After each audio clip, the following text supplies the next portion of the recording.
حکیم مومن خان مومن دلی میں ایک ہی وقت میں 3 شعراء کا جیسے ڈنکا بجتا تھا، غالب، مومن اور ذوق۔ تو ان تینوں میں جیسے وہ ایک ان کے حامیوں کی طرف سے ایک مقابلے کی فضا بھی رہتی تھی۔ کچھ کا خیال تھا کہ مومن بڑے شاعر ہیں، بقیہ 2 سے زیادہ تر استاد ذوق کے حامی تھے، اور مومن ہی جتنی تعداد میں غالب کے بھی مداحین تھے جو انہیں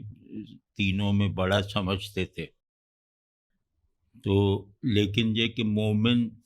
بہت سارے پہلوؤں سے ان سے غالب اور ذوق سے مختلف شاعر بھی تھے اور مختلف شخصیت بھی رکھتے تھے۔ ایک تو یہ کہ یہ انتہائی مذہبی آدمی تھے، اور مذہبیت بھی جیسے وہ ایک مجاہدانہ سی مذہبیت سید احمد شہید صاحب کی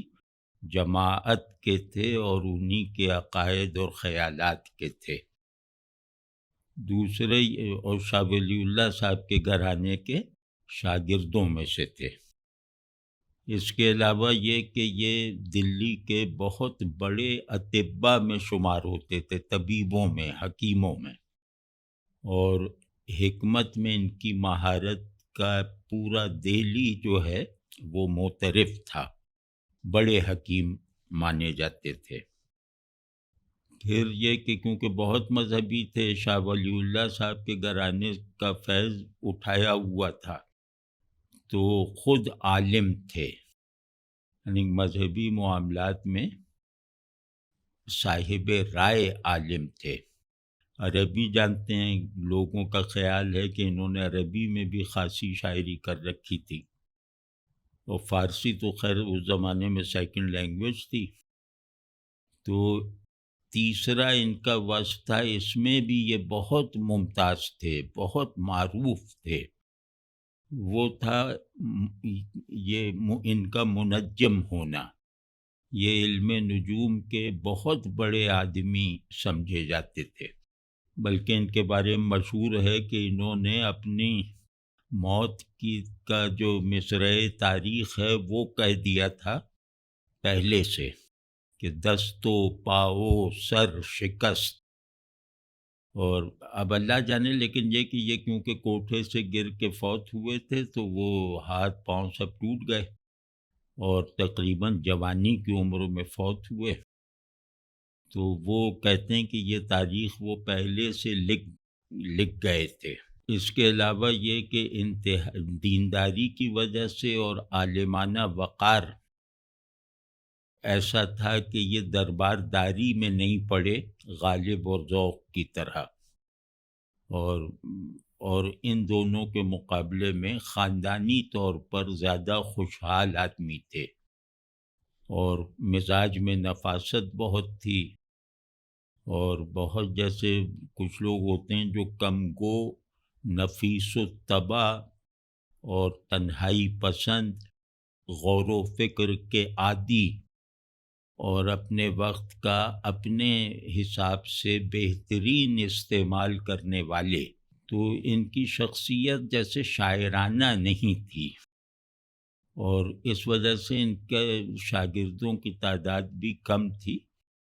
اور شاعر کی حیثیت ان کے لیے لگتا ہے کہ ثانوی تھی، یعنی شاعری ان کا ایک ثانوی شغل تھا۔ ثانوی سے مراد یہ کہ جیسے 3-4 مصروفیتوں میں سے ایک مصروفیت شاعری بھی تھی ان کی۔ اس کے علاوہ یہ کہ ان کے بارے میں بعد میں بھی مثال طور پہ نیاز فتح پوری جو نہایت صاحب نظر آدمی تھے، ادب میں بھی، فلسفے وغیرہ میں بھی، وہ مومن کو غالب پر ترجیح دیتے تھے۔ اب یہ وہ زمانہ گزر گیا تھا جب مومن کو غالب پہ ترجیح دینے والے کچھ معاصرین تھے، اب وہ زمانہ گزر چکا ہے، اور تقریباً طے ہو چکا کہ بھئی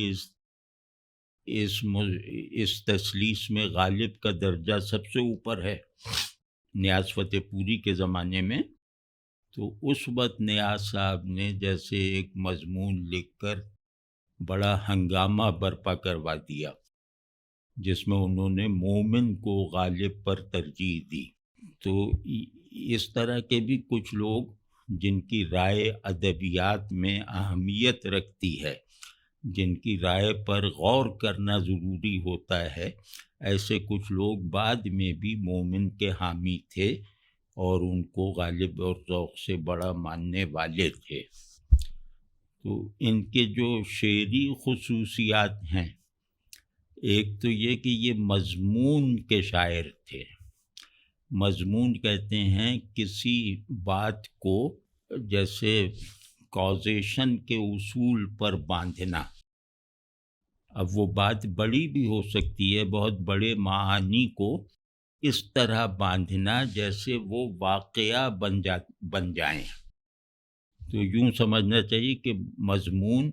معنی کی واقعاتی تشکیل کو کہتے ہیں۔ تو اس میں کوشش یہ کی جاتی ہے مضمون بندی میں کہ ندرت پیدا کی جائے، کیونکہ معانی محدود ہیں، ان کا جو واقعاتی در و بست میں ڈھلنے کا عمل ہے وہ بھی زبان وغیرہ کی وجہ سے مطلب ایک تحدید میں ہے، محدود ہے۔ تو اس میں مطلب کمال یہ دکھانا کہ دیکھو یہ مضمون یعنی ان معانی کو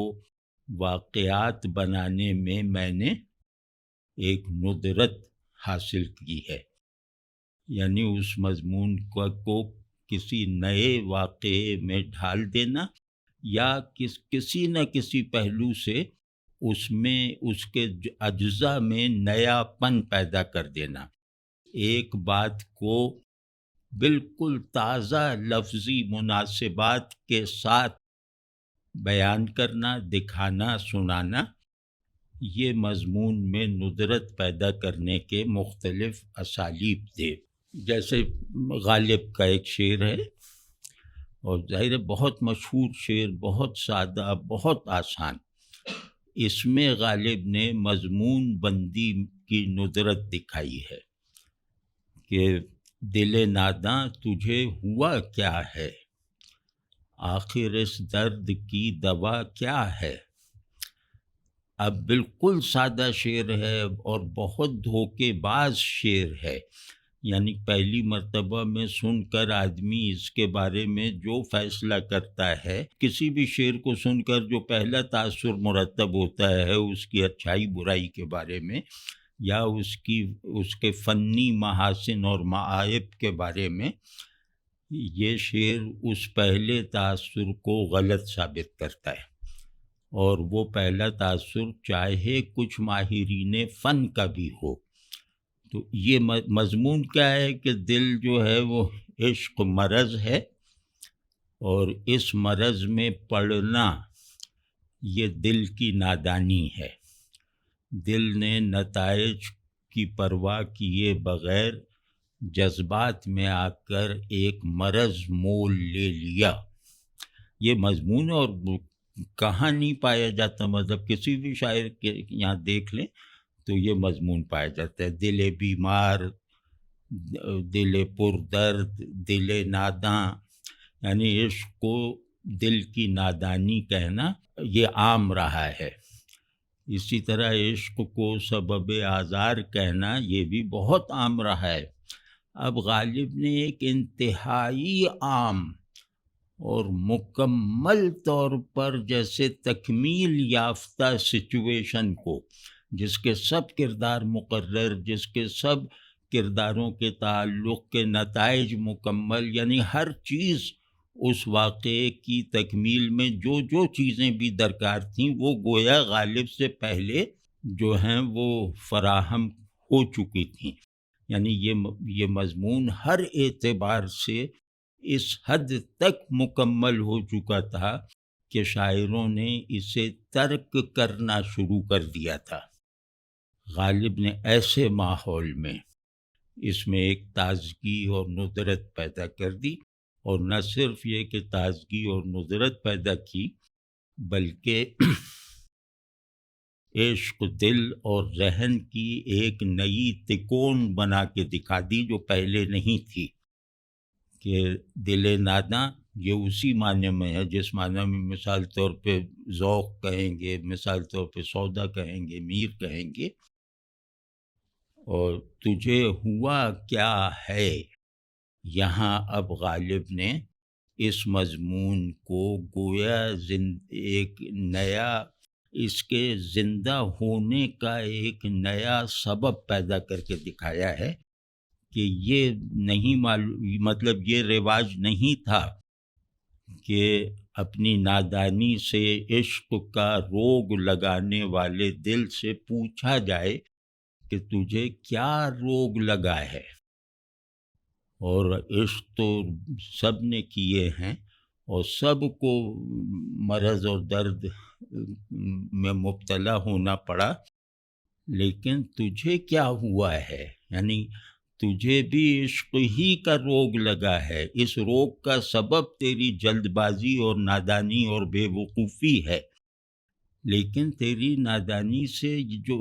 لگنے والا روگ جو ہے وہ سمجھ میں نہیں آ رہا۔ اب اس میں جو ایک جیسے ایک نامعلومیت پیدا کرتی، اس میں جیسے روگ، ایک ہی روگ جو چلا آ رہا تھا دل کا مرض، وہ مرض گویا ایک نئے اینگل سے دیکھا جا رہا ہے یا ایک نئے زاویے سے محسوس ہو رہا ہے، یا اسے سمجھنے کے لیے پرانے زاویے ناکافی مانتے ہوئے ذہن کسی نئے زاویے کی تلاش میں ہے اس مرض کی تشخیص کے لیے، اور اس کے لیے دل سے اس کا حال پوچھ رہا ہے، اس نئی کیفیت، اس نئی شدت اور اس نئی حالت کے ساتھ۔ تو اب یہ بہت بڑی بات نکل آئی نا اس میں۔ اور پھر یہ کہ مرض بھی اس سے پوچھ رہے ہیں، یعنی مرض کو بھی نیا کر دیا ہے، اور پوچھ بھی رہے ہیں دل ناداں سے، اور مرض کے ساتھ ہی یہ بھی پوچھ رہے ہیں کہ اس کی دوا کیا ہے۔ اس نے اس مضمون کو گویا معنوی سطح پہ بھی بلند کر دیا، کیفیاتی پہلو سے بھی بہت تازہ شعر بنا دیا، اور غرض یہ کہ ایک بہت ہی پیشپا افتادہ روایتی بلکہ بری طرح مروج ہو چکنے والے مضمون میں کشش کے کئی عناصر ڈال دیے۔ وہ نفسیاتی عنصر بھی ہے، وہ جمالیاتی پہلو بھی ہے، اور وہ نفسیاتی زاویہ بھی ہے۔ تو اگر ایک شعر ان تین پرسپیکٹیوز کا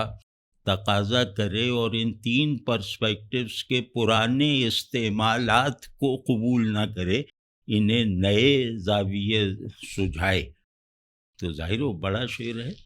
تو یہ ہوتی ہے مضمون آفرینی، مضمون بندی، کہ ہر چیز کو نیا سبب بنانا، سبب فراہم کرنا، یا پرانے سبب کا نیا نتیجہ نکالنا، یہ مضمون ہوتا ہے۔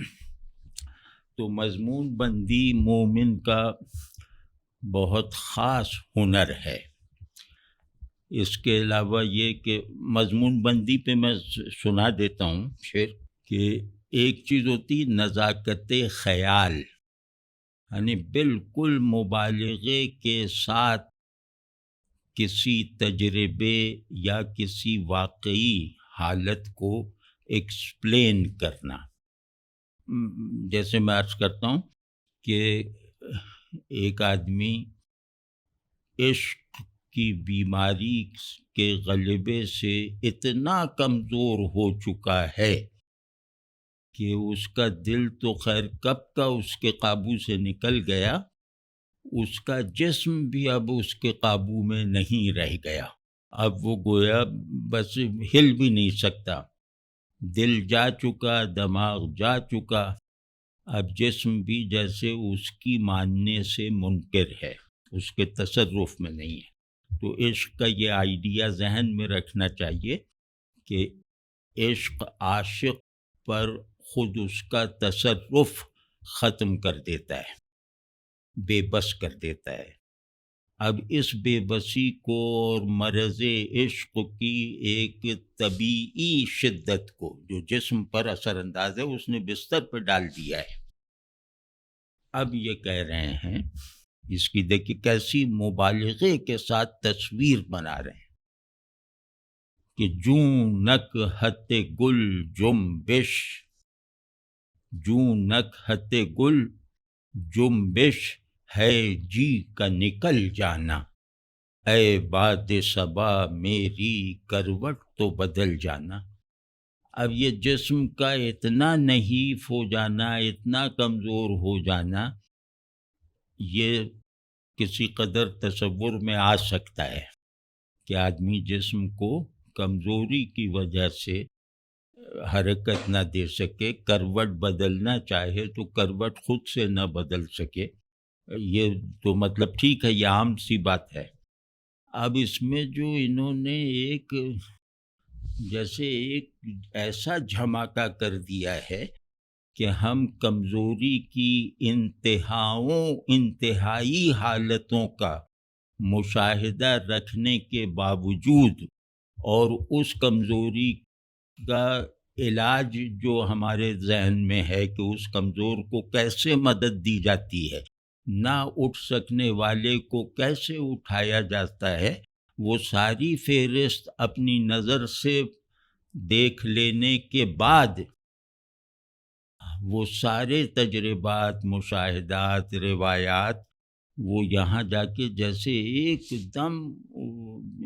جیسے غبارے کی طرح ہوا سے خالی ہو جاتی ہیں، بالکل بے معنی، بے مصرف۔ اور آپ خود سوچئے کہ تجربات جو حافظے میں تجربات اور مشاہدات ہیں، وہ اگر کوئی بیان انہیں مٹا دے،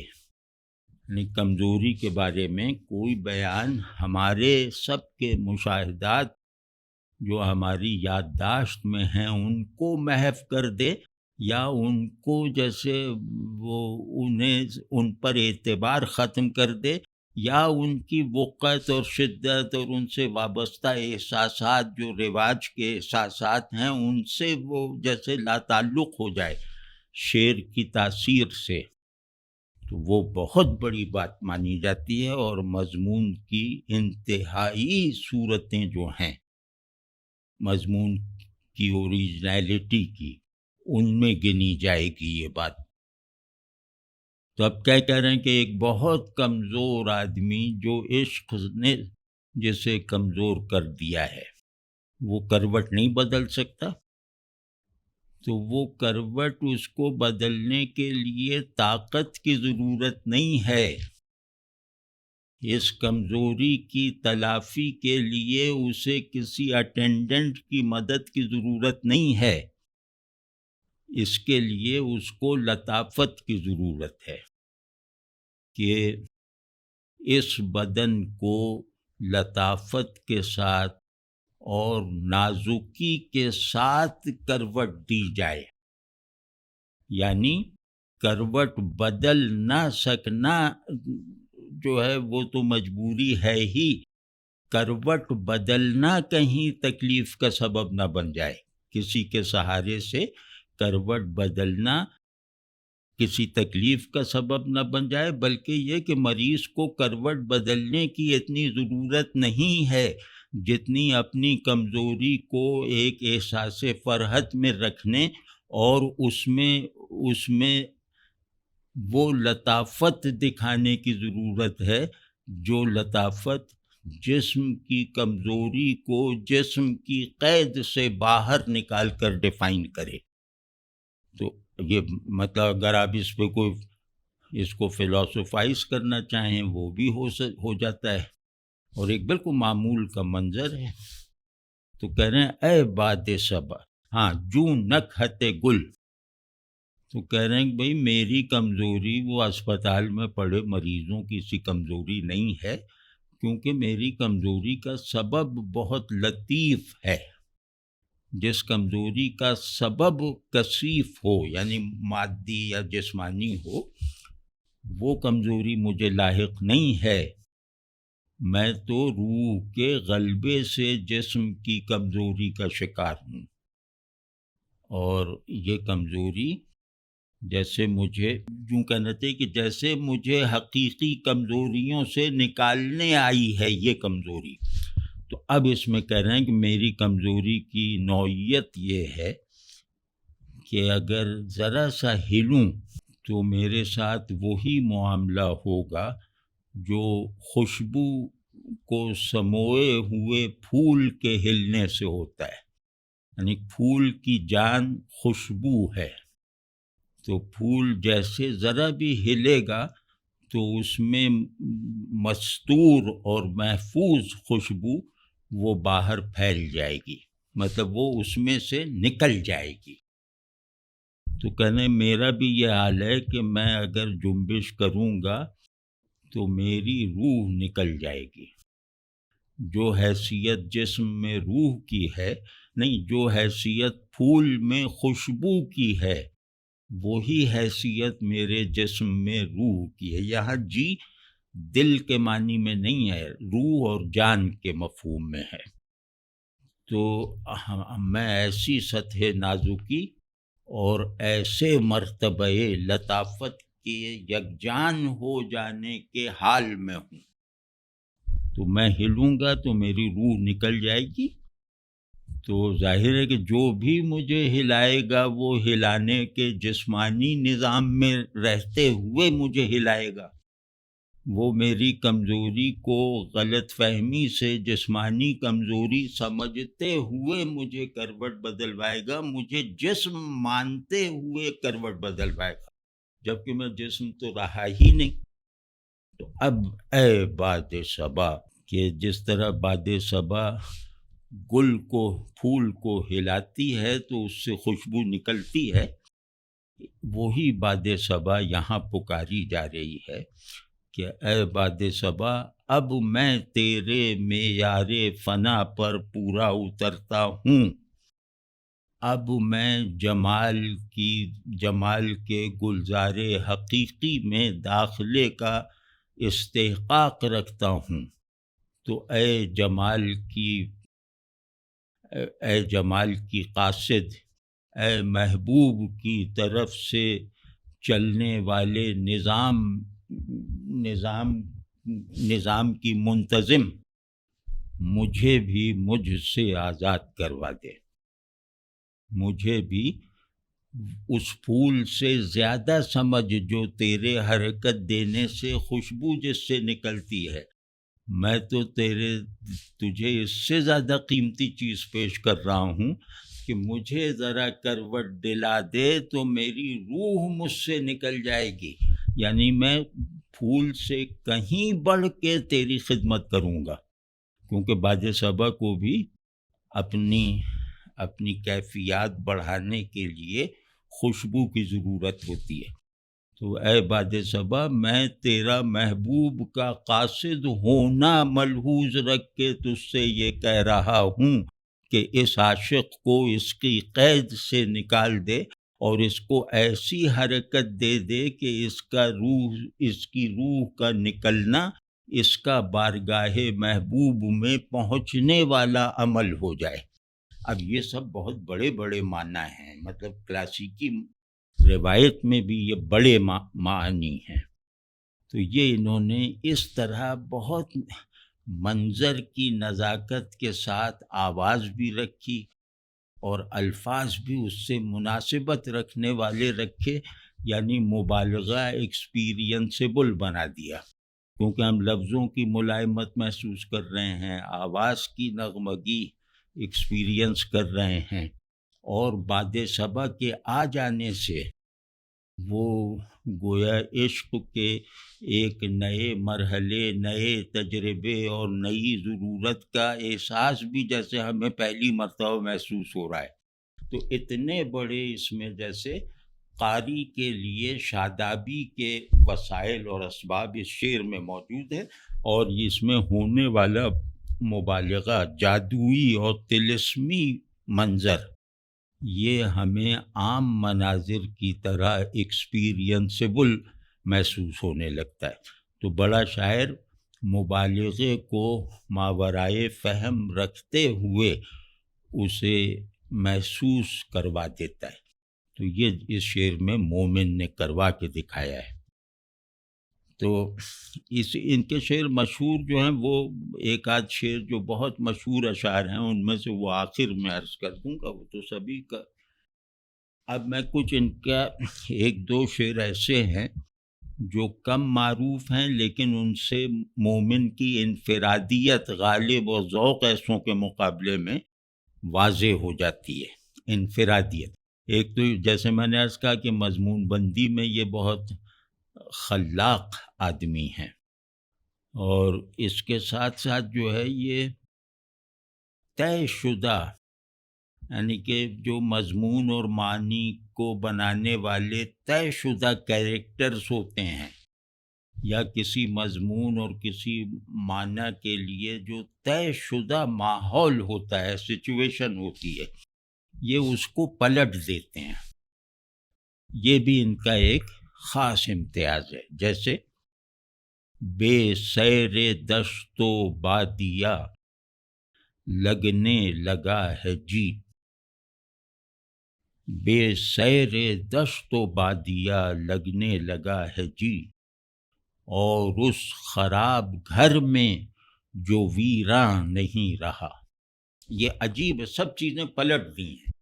یعنی لفظوں کے مفاہیم، مروج مفاہیم کو پلٹ دیا. پوری سچویشن جو بنی بنائی اور بہت بڑے معماروں کی بنائی ہوئی تھی، اس سب کو جیسے توڑا تو نہیں لیکن جیسے اس میں اپنے لیے اسپیس نکال لی. تو اس پہ مطلب ویسے آسان شعر ہے. تو ندرت اگر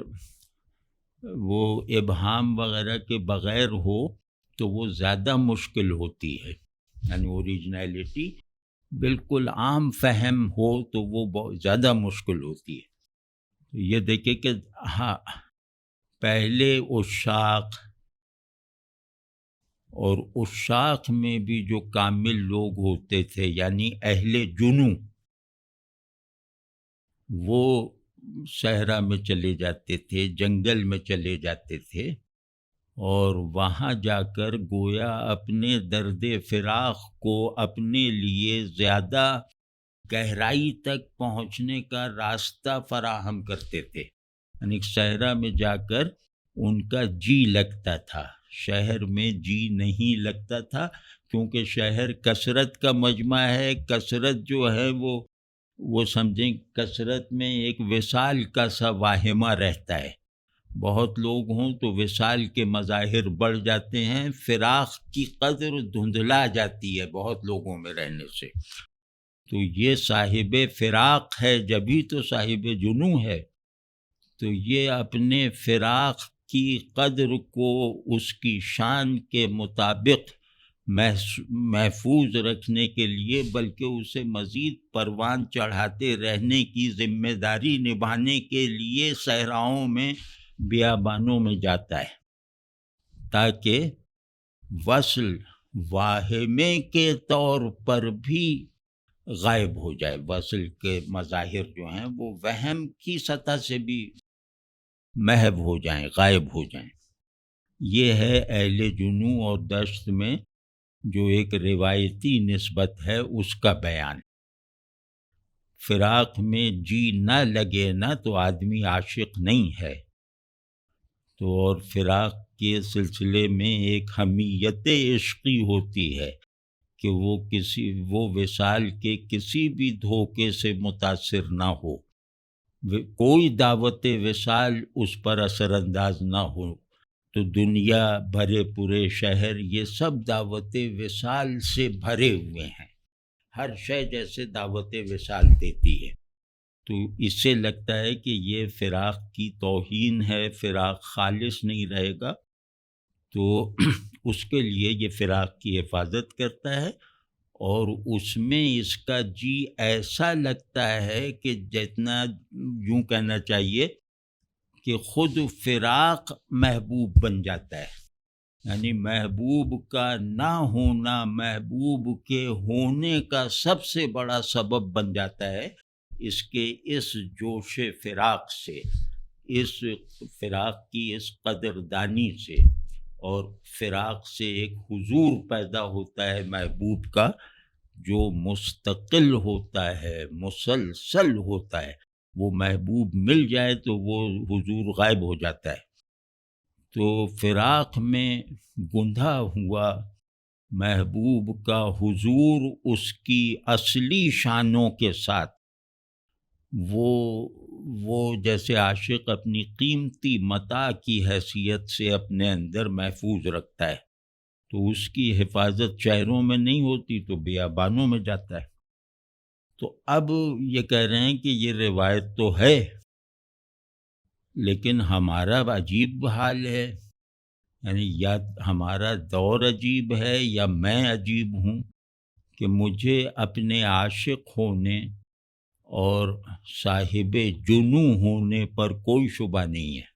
یہ جو شعر کہہ رہا ہے نا، اس کی طرف سے میں کہہ رہا ہوں کہ میں بھی مجنوں جیسا صاحب جنوں ہوں، میں بھی وامق جیسا عاشق ہوں، لیکن یہ کہ پتہ نہیں کیا ہو گیا ہے، یا تو یہ کہ عشق نے اپنے آپ کو، اپنی ماہیت کو بدل لیا ہے، محبوب نے عشق کو کوئی اور امر ودیت کر دیا ہے کہ وہ پچھلا مزاج جیسے کمتر درجے پر تھا اب برتر درجہ آ گیا ہے، یا یہ کہ یہ زوال ہے، کچھ سمجھ میں نہیں آ رہا۔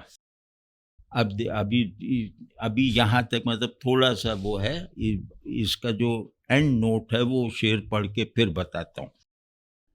کہ بھئی خلاف روایت میرا دل تو اب گھر ہی میں لگنے لگا ہے، یعنی جنوں کے تقاضے، اسٹینڈرڈ تقاضے، فراق کے معیاری آداب، وہ اب تو گھر ہی میں رہتے ہوئے پورے ہو رہے ہیں، یعنی گھر ہی کو جیسے صحرا سا بنا لیا ہے، اور یہیں پہ جیسے اپنے مگن رہتا ہوں میں، یہاں فراق میں جی لگنے کا جیسے ایک ماحول مجھے نظر آتا ہے، اور یہیں میرے جو وہ کیا نام ہے، فراق میں جی لگنے کی ذمہ داری ہے، وہ گھر ہی رہتے ہوئے پوری ہو جاتی ہے، اور سیر دشت و بادیہ تو ہم نے کی نہیں۔ تو جو جی لگنے کا روایتی کلاسیکی سبب ہے،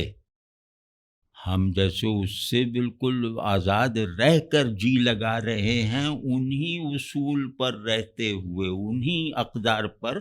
ثابت قدم رہتے ہوئے۔ ایک تو یہ کہ گھر میں جی لگ گیا، اور گھر بھی کون سا، اور اس خراب گھر میں جو ویراں نہیں رہا۔ بیاباں میں جی لگنے کا سبب اس کی ویرانی ہے، وہاں تنہائی ہے، ہو کا سناٹا ہے، میرے علاوہ کسی کا نہ ہونا ہے، تو مطلب مکمل انفرادیت، یعنی تنہائی وہ وصال کی طلب کو سچا کرتی ہے مگر مغلوب رکھتی ہے، اور فراق کو محبوب کے دائمی حضور کا ذریعہ بنا لیتی ہے بیابان میں۔ تو ان سب کے ہوتے ہوئے ہم تو گھر ہی میں رہے، اور وہ اہل جنوں والے احوال اٹھاتے رہے، مطلب اس سے بھرے رہے، لیکن تعجب کی بات ہے، اور جو شبہ میں ڈالنے والی بات ہے، وہ یہ کہ ویرانی تو لازم ہے نا جنوں کے لیے، وہ ویرانی گھر میں نہیں تھی، تو گھر بالکل بے مصرف، خراب، بے وقت اور دو کوڑی کا گھر، یعنی خراب گھر، اور اس خراب گھر میں جس میں رہنا کوئی نہ پسند کرے، مطلب جو اتنا بھرا پورا گھر ہے، یا خراب کے معنی بدل دیے کہ اس آباد گھر میں جو ویراں نہیں رہا، کہ وہ ویران پہلے ہوگا، ہم نے اسے ہم ایسوں نے اسے آباد کر دیا، اور مجھے وہ گھر آباد حالت میں ملا ہے، اور میں نے وہاں اپنے ذوق جنوں کی تشفی کا جیسے سامان فرش کر لیا۔ تو اس میں معنوی قطعیت نہ بھی پیدا کرے آدمی، تو جیسے ایک پہلو یہ بھی ہے کہ پہلے لوگوں کو سہولت حاصل تھی بیاباں کی، ہمیں نہیں، ہمارے گھر بظاہر آباد اور بباطن خراب ہیں۔ تو آباد گھر جنوں کے لیے خراب گھر ہے۔ تو خراب کیا بھی معنی عرض کرتا ہوں، تو مطلب اس برے گھر میں، اس بیکار کے گھر میں جو ویران نہیں رہا، یعنی کہ اس کی خرابی کا سبب اس میں ویرانی کا نہ ہونا ہے، یہ جو پیراڈاکس پیدا کیا ہے۔ اور یہ جیسے میں نے عرض کہا کہ لفظ کو اس کے مفہوم کے برعکس مفہوم کا کیریئر بنا کے دکھا دیا ہے، مطلب یہ بہت بڑی قدرت کلام ہوتی ہے۔ تو ویران نہیں رہا یہاں، جیسے یہ بڑی بات ہے کہ گھر ویران ہونا چاہیے تھا، وہ ویران رہا ہی نہیں، اور کیونکہ وہ بڑی بات سے محروم ہے، بڑے جوہر ہستی سے محروم ہے، بڑی اقدار وجود سے محروم ہے، وہ مکان اور مکین دونوں کی پستی کا مجموعہ ہے، اس کو مکینوں کی پستی نے پست کر رکھا ہے۔ تو میں نے اس گھر میں ذوق جنوں کی تسکین کی، تو اس کو حیرت بھی کہہ سکتے ہیں، نوحہ بھی کہہ سکتے ہیں، فخر بھی کہہ سکتے ہیں۔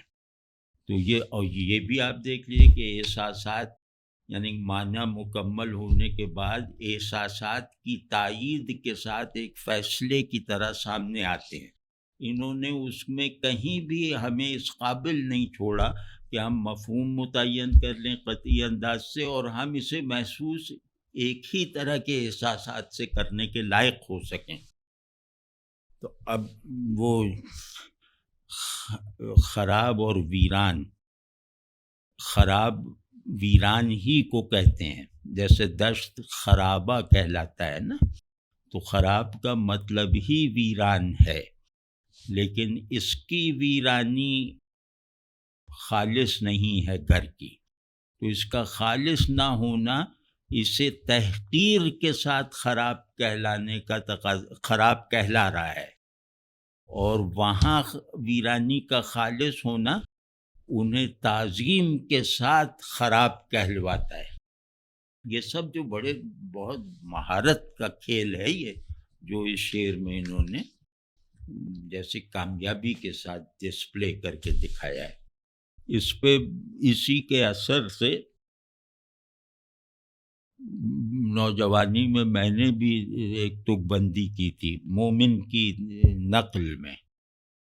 لیکن وہ ذرا کم عمری تھی، لیکن بہرحال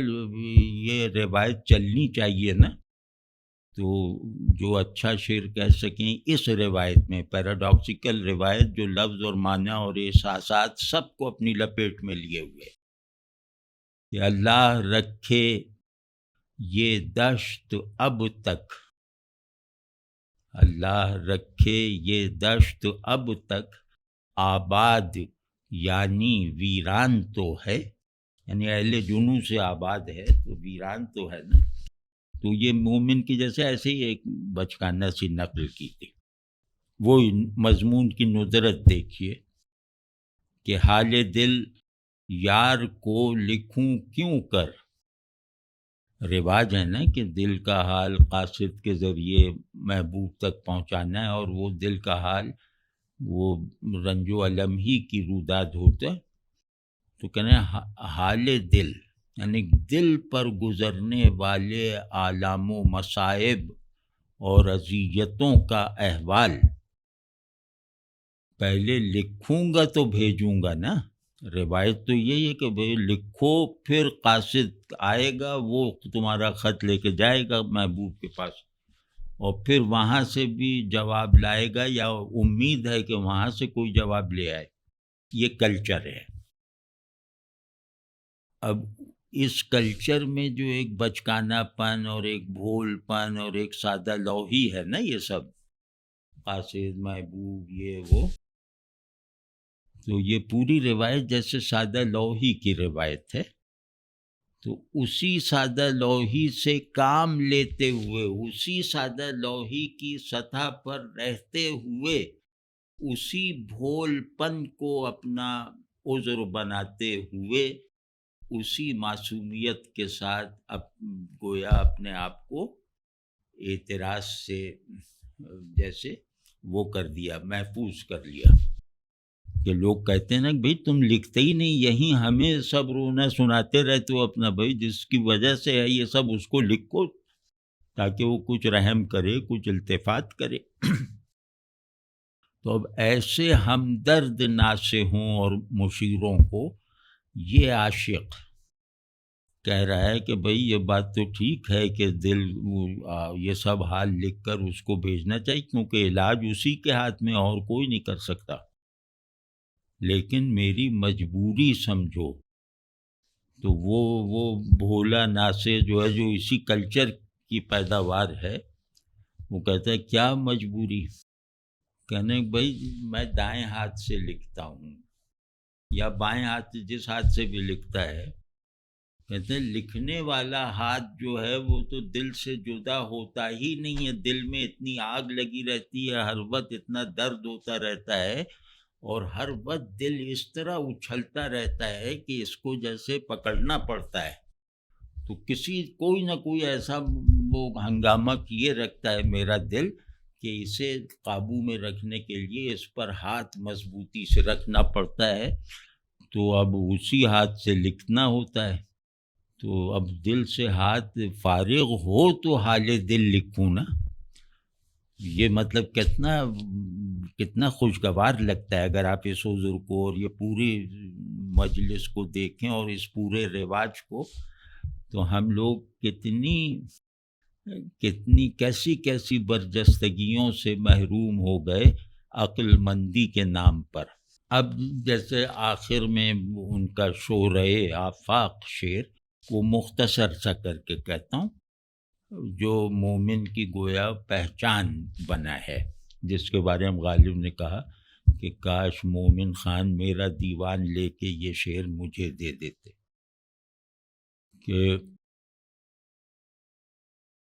ہاں اسی کا تو ہے ہاتھ دل سے جدا نہیں ہوتا، اسی غزل کا ہے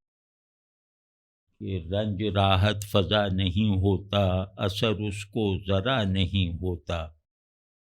تم ہمارے، یہ بھی بھول پن دیکھے، تم ہمارے کسی طرح نہ ہوئے، تم ہمارے کسی طرح نہ ہوئے، ورنہ دنیا میں کیا نہیں ہوتا۔ اس میں یہ قیامت ڈھائی ہے، یہ جو اب اگلا شعر میں پڑھوں گا، کہ تم میرے پاس ہوتے ہو گویا، تم میرے پاس ہوتے ہو گویا جب کوئی دوسرا نہیں ہوتا۔ اس شعر میں تمام بڑے معانی، یعنی کہ روایت عشق، عاشق اور محبوب کی خلوت، عاشق کا بہت روحانی آدمی ہونا اور محبوب کا جیسے الوہی مظہر ہونا، وہاں سے لے کر اور نیچے تک سنجیدہ اور وفادار عاشق، اور اس کا سنجیدہ اور جیسے اپنے وہ کیا نام ہے ہوس کی سطح سے اوپر عاشق کو اٹھائے رکھنے والا محبوب، تو ان کی خلوت ہے۔ یہ ایک رینڈیوو ہے، یہ حجرہ بھی ہو سکتا ہے زاہد اور عاشق صوفی کا، اور یہ جیسے دو سنجیدہ تعلق رکھنے والے فطری بلندی کو اظہار اور احوال کی بنیاد بنا لینے میں کامیاب ہو جانے والے عاشق اور محبوب کی بھی خلوت ہے، اور پاکیزگی، سبلائم ہونا ہر سطح پر جیسے قائم ہے۔ تو اب دیکھیے کہ تم جب میرے پاس ہوتے ہو تو ایسا لگتا ہے کہ کوئی دوسرا نہیں ہوتا، یعنی کہ ہماری یہ میں آسان لفظوں میں کہہ رہا ہوں، یہ شعر پہ پوری نشست کرنی چاہیے کہ عاشق اپنے انسانی محبوب سے کہہ رہا ہے کہ جب تم میرے پاس ہوتے ہو تو یوں لگتا ہے جیسے کوئی دوسرا نہیں ہے. تو پہلا یہ ہوا کہ کوئی تیسرا نہیں ہے، یہاں دوسرا یہ کہ خلوت مکمل ہے، کوئی غیر نہیں ہے. یہ تو بالکل سامنے کا مطلب ہے، اور یہ مطلب مراد نہیں ہے، ورنہ یہ مبتذل شعر ہوتا، ولگر شعر ہوتا. اور گویا کا لفظ بھی اس کی اجازت نہیں دے رہا. بھئی غیر ہے تو ہے، نہیں ہے تو نہیں ہے، وہاں جیسے اور گویا کی کیا ضرورت. تو یہ گویا کا لفظ ہمیں مجبور کرتا ہے کہ ہم اس کو اس سطح تک نہ گرنے دیں. اب عاشق بھی انسان، محبوب بھی انسان، اور ان کا عشق جو ہے وہ ایک، ان کا عشق اور محبوب کا جمال یہ تربیت یافتہ ہے ایک نظام ظہور اور نظام خفا کا، ایک آئیڈیا آف بیوٹی اور ایک پیشن کی قدر کا، یہ اس میں تربیت یافتہ ہے. تو اب یہ کہہ رہا ہے اس محبوب سے جس کے لیے یہ جان دے سکتا ہے، جو کہہ دے تو اس کا فراق خوشی سے قبول کر لے سکتا ہے. تو مطلب جس سے یہ اپنی خواہش کو جس کے آگے ترجیح نہیں دیتا، اس کی مرضی کو اپنی خواہش پر حاکم رکھتا ہے. یہ انسانوں میں بات کر رہا ہوں. تو اس سے یہ جیسے کہہ رہا ہے کہ تم میرے ہوتے ہو، مطلب یہ نہیں کہ وہ ہیں آمنے سامنے اور اس وقت عاشق یہ کہہ رہا ہے، نہیں،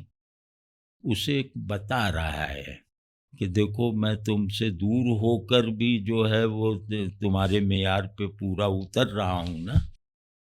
تو مجھے قریب بھی کر لو تو بھی انشاءاللہ جو تمہارا معیار قرب ہے اس کی خلاف ورزی نہیں کروں گا. وہ معیار قرب کیا ہے کہ یہ دو ہیں مگر یہ دو ایک کے دوسرے کی حیثیت نہیں رکھتے. یہ دو ہیں، یعنی کہ محبوب ہے، عاشق ہے، یہ گنتی میں دو شخصیتیں ہیں، ان کا انکار نہیں ہے. لیکن محبوب سے عاشق کو کچھ کہنے کی ضرورت نہیں ہے، کیونکہ وہ اس سے جیسے ایک آئیڈینٹی پیدا کر چکا ہے، اور عاشق محبوب کو، یعنی دونوں کو ایک دوسرے سے کچھ کہنے کی ضرورت نہیں ہے. دونوں کو ایک دوسرے پر مزید کھلنے اور منکشف ہونے کی بھی ضرورت نہیں ہے، کیونکہ ان کے لیے، ان دونوں میں سے ہر ایک کے لیے جو ہے وہ جو سامنے ہے وہ دوسرا نہیں ہے. اس بات کی نزاکت، اس کی گہرائی، اس میں جو بہت بڑے بڑے معاملات کو اپنے اندر سمو سکنے والی وسعت اس کے مضمون اور معنی میں،